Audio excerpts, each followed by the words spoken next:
네, 감사합니다. 예. 안녕하십니까. 저는 훈련원을 섬기고 있는 성희구 형제입니다. 반갑습니다. 예. 방금 간증으로 섬겨주신 우리 희정자매님, 정수 형제님, 너무 감사드립니다. 우리 훈련생들에게 큰 도전과 또 훈련에 대한 기대를 갖게 해주신 걸로 믿습니다. 아멘입니까? 네, 다시 한번 이 두 분을 위해서 감사와 격려의 박수를 부탁드리겠습니다. 네. 자, 여러분, 훈련 중에서 가장 뜨거운 훈련이 어떤 훈련이라고 그랬죠? 네, BTC 1 훈련생들은 잘 모를 겁니다. 바로 화상으로 드리는 BTC 훈련입니다. 네, 바로 이 뜨거운 훈련에 오신 여러분을 진심으로 환영합니다. 네, 앞뒤 좌우 한번 인사 한번 하시죠. 반갑습니다. 네, 환영합니다. 예, 낯익은 얼굴도 계시고 처음 뵙는 얼굴도 있는 것 같은데요. 우리 또 멀리서 원근 각지에서 오늘 훈련을 축하하기 위해서 우리 순장님들이 또 많이 참여하셨습니다. 중보로 계속해서 훈련을 위해서 기도해 줄 줄 믿습니다. 아멘.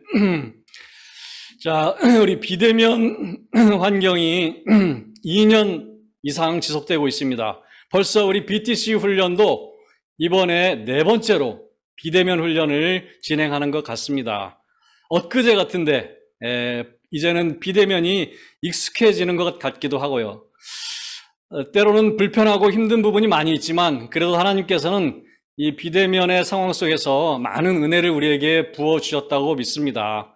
특별히 생각나는 감사는 정말 이 비대면 환경이 아니면 평생 훈련을 받지 못하는 훈련생들이 훈련을 받고 있다는 사실입니다. 그것만으로도 너무 감사한데 더욱 감사한 부분이 또 작년에 우리 충청훈련원, 영남훈련원, 호남훈련원이 이 한자리에 모여서 정말 풍성한 은혜를 누리면서 갑절의 은혜를 경험했다는 사실입니다.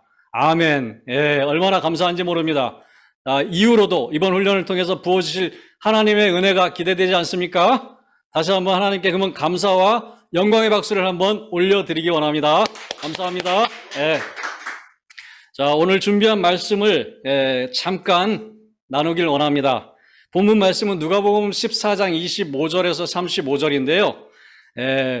시간 관계상 25절과 26절만 한번 읽도록 하겠습니다. 제가 읽겠습니다. 수많은 무리가 함께 갈 때 예수께서 돌이키사 이르시되 무릇 내게 오는 자가 자기 부모와 처자와 형제와 자매와 더욱이 자기 목숨까지 미워하지 아니하면 능히 내 제자가 되지 못하고. 자, 이 말씀은 어떤 말씀입니까? 예수님께서 제자들과 많은 사역들을 하시고 병고침을 하시고 오병이의 기적을 행하시고 예수님의 소문이 각지에 퍼진 상태에서 수많은 사람들이 예수님을 따라다니는 그런 상황 속에서 예수님께서 길을 갔다가 갑자기 뒤를 돌아서면서 그 무리들에게 하신 말씀입니다. 그래서 이 말씀은 예수님이 제자가 되기 위한 3가지 조건에 대해서 14장 25절에서 35절까지 말씀하고 있습니다.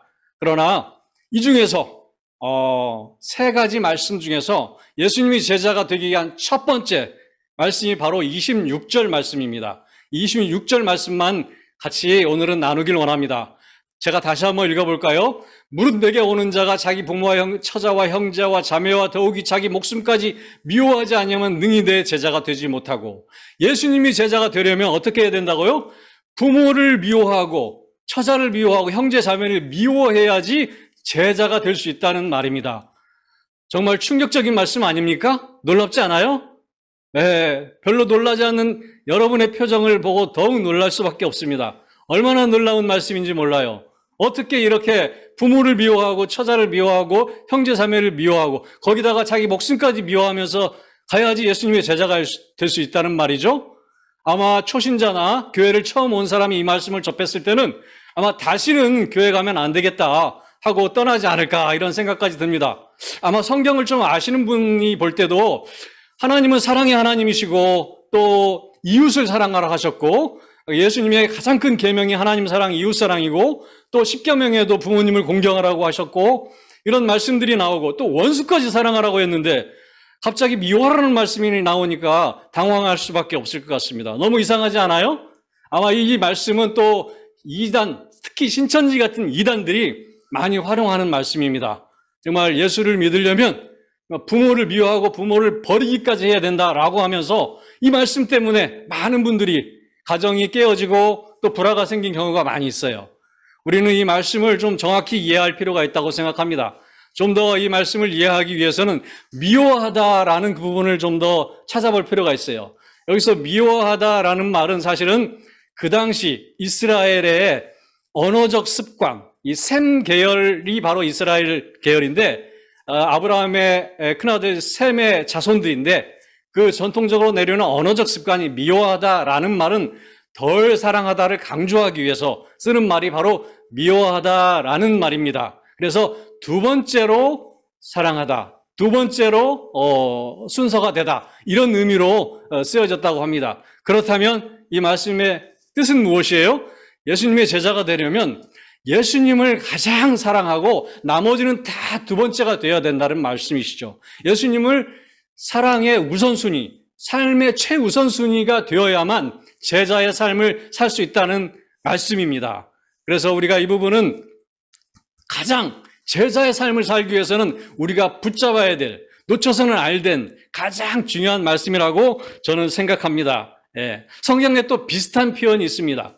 마태복음 10장 37절 말씀을 같이 한번 보면은요, 이런 말씀이 나오죠. 아버지나 어머니를 나보다 더 사랑하는 자는 내게 합당하지 아니하고 아들이나 딸을 나보다 더 사랑하는 자도 내게 합당하지 아니하며, 바로 이제 이 말씀입니다. 예수님보다 더 사랑하는 것, 그것이 제자로서의 능히 합당한 삶이 아니라는 것이죠. 그래서 우리가 성경을 전체적으로 종합적으로 봐야 되는데 어떤 특정한 구절과 말씀이 잘 이해되지 않을 때는 성경의 전후 문맥과 전체의 틀을 봐야 된다고 우리 귀납법적 성경 공부에서 항상 강조하고 있는 부분 중에 하나죠. 자, 그렇다면 이 말씀을 보면서 제가 두 가지를 묵상해 봤어요. 예수님을 사랑하고 주님을 사랑하는 것, 가장 우선적으로 삶을 드리는 것, 그거는 무엇일까? 묵상하면 묵상할수록 생각나는 한 가지는 뭡니까? 그분과 많은 시간을 함께하는 것이 바로 그분을 사랑하는 것이죠. 우리가 누군가를 사랑하면 어떻게 합니까? 그분과 많은 시간을 보내고 싶고 만나고 싶고 시간을 내고 싶고 하는 거 아니겠어요? 우리가 보통 시간이 없다라고 말할 때는 무슨 말이에요? 친구하고 약속을 했는데 시간이 없다라고 하면서 거절을 하는 경우는 뭡니까? 내가 너무 중요한 일이 있기 때문에 우선순위가 안 된다라는 말씀이잖아요. 마찬가지로 우리가 주님과 만날 시간이 없다는 건 무슨 말이에요? 주님보다 더 중요한 시간들이 있기 때문에 주님을 만날 시간이 없다라는 말과 똑같은 것이지요. 그래서 우리는 주님께 드려지는 그 시간, 주님을 깊이 만나는 그 시간을 놓치지 않는 것, 그게 가장 우선적으로 주님을 사랑하는 시작이라고 저는 생각합니다. 그래서 우리 훈련원에서도 가장 강조하는 게 뭐예요? 전도와 양육을 강조하기 전에 주님과 깊이 만나는, 주님과 함께하는 그 시간을 놓치지 않도록 점검하고 계속해서 강조하는 겁니다. 말씀 읽기 강조하죠. 매일 큐티 강조하죠. 암송 강조하죠. 또 계속해서 성경 공부를 통해서 주님과 함께하는, 주님과 교제하는 것들을 강조하고 있다는 사실을 우리가 놓쳐서는 안 된다고 생각합니다. 그래서 우리가 시간의 우선순위를 드리는 것, 이게 바로 가장 주님을 사랑하는 길이다라고 이렇게 저는 또 생각하게 되었습니다. 다음으로 또 궁금하고 묵상이 되었던 부분이, 그렇다면 주님과 함께 하면 어떤 유익이 있는지, 나에게 어떤 변화가 일어나는지, 이런 것들을 한번 생각해 봤는데요. 생각나는 말씀이 제가 좋아하는 말씀인데요. 요한복음 21장 15절에 나오는 말씀입니다. 예수님께서 시리에 빠져 있는 베드로를 찾아가서 만나는 그런 장면이지요. 베드로가 정말 예수님을 따랐고 누구보다도 예수님을 사랑한다고 고백하면서 예수님을 따랐지만 예수님께서 십자가에 돌아가셨을 때 어떻게 됐습니까? 돌아가시 직전에 정말 여종 앞에서 예수님을 세 번씩이나 부인한 그런 나약하고 연약한 베드로의 모습, 그 자신을 생각할 때마다 얼마나 원망스럽고 정말 자신의 처지가 불쌍하게 느껴졌을까요? 그러나 예수님께서는 그런 베드로를 찾아가 주셨어요. 베드로를 만나 주셨을 때 베드로에게 어떤 변화가 일어났는지, 그 말씀이 바로 이 말씀이죠. 제가 한번 읽겠습니다. 그들이 조반 먹은 후에 예수께서 시몬 베드로에게 이르시되 요한의 아들 시몬아 내가 이 사람들보다 나를 더 사랑하느냐 하시니 이르되 주님 그러하나이다. 내가 주님을 사랑하는 줄 주님께서 아시나이다. 이르시되 내 어린 양을 먹이라 하시고. 자, 아까 우리 찬양에서도 나왔던 그런 내용이죠. 요한의 아들 시몬아, 이 사람들보다 나를 더 사랑하느냐 주님께서 이렇게 물으십니다. 이 말의 의미가 깊은 의미가 있습니다. 저는 이 말씀을 묵상하면서 어릴 때 우리 엄마들이 자녀들한테 그런 질문을 하죠. 아들아, 너 엄마 사랑해? 라고 이렇게 묻는 것과 비슷한 말씀이에요. 아빠가 딸과 아들한테 아들아, 딸아, 정말 아빠 사랑해? 하고 묻는 말씀이에요. 그 말씀의 뒤에는 무슨 말이 들어가 있습니까? 아들아, 내가 너를 얼마나 사랑하는지 도대체 너는 알고 있니? 그 말씀이 그 속에 숨어 있다는 거예요. 그 말씀을 묻는 엄마의 마음에는 나는 너를 죽을 때까지 내 목숨을 바쳐서라도 너를 사랑할 마음이 각오가 되어 있는데 너는 나를 정말 사랑하니? 라고 이렇게 묻는 질문이거든요. 그래서 이 물음을 통해서 베드로에게 예수님의 사랑을, 그동안 예수님께서 보여주신 그 크신 사랑을 회복시켜 주시는 거거든요. 하나님을 만날 때, 주님을 만날 때 우리 안에 예수 그리스도의 그 십자가의 사랑이, 그 크신 사랑이 회복이 된다는 것이지요. 그래서 주님과의 교제의 시간, 만남의 시간이 무엇보다도 중요하다는 말씀입니다. 우리가 뭔가 사역을 하다 보면, 열심을 내다 보면 이 그 크신 사랑을 잃어버릴 수가 있어요. 사랑을 잃어버리면 어떻게 됩니까? 내가 주인이 되기가 쉽습니다. 내가 주인이 되어서 내 마음대로 되지 않으면 내 마음 가운데 어려움이 있고 또 지체들에게 상처를 줄 수도 있고 이런 것들이 오히려 하나님의 영광을 가리는 모습이 될 수 있기 때문에 우리가 사역을 하고 섬김의 자리로 나아가기 전에 무엇보다도 붙잡아야 될 부분이 바로 주님과 깊이 만나는 이 시간을 붙잡기를 원합니다. 이번 훈련을 통해서 특별히 우리 훈련생들이 주님의 깊은 사랑을 회복하는 시간이 되었으면 좋겠어요. 그래서 그 사랑 때문에 우리의 섬김이 기쁨이 되고 우리의 전도와 양육이 감사가 될 수 있는 그런 훈련이 되었으면 좋겠습니다. 아멘입니까? 네.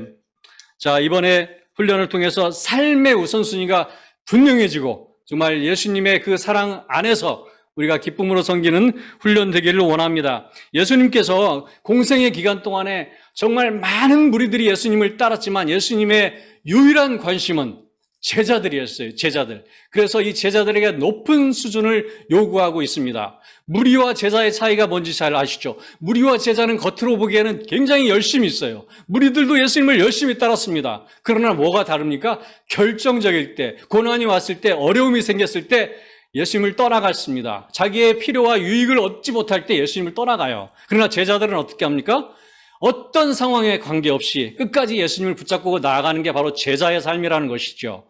바로 이 BBB 훈련을 통해서 제자의 삶이 무엇인지를 여러분들이 다시 한번 깨닫고 어떤 상황에서도 이 코로나 상황이 우리의 훈련을 막을 수 없듯이 마찬가지로 어떤 상황도 우리의 제자의 삶, 일터 선교사, 제자의 삶을 아무도 막을 수 없다고 생각합니다. 아멘입니까?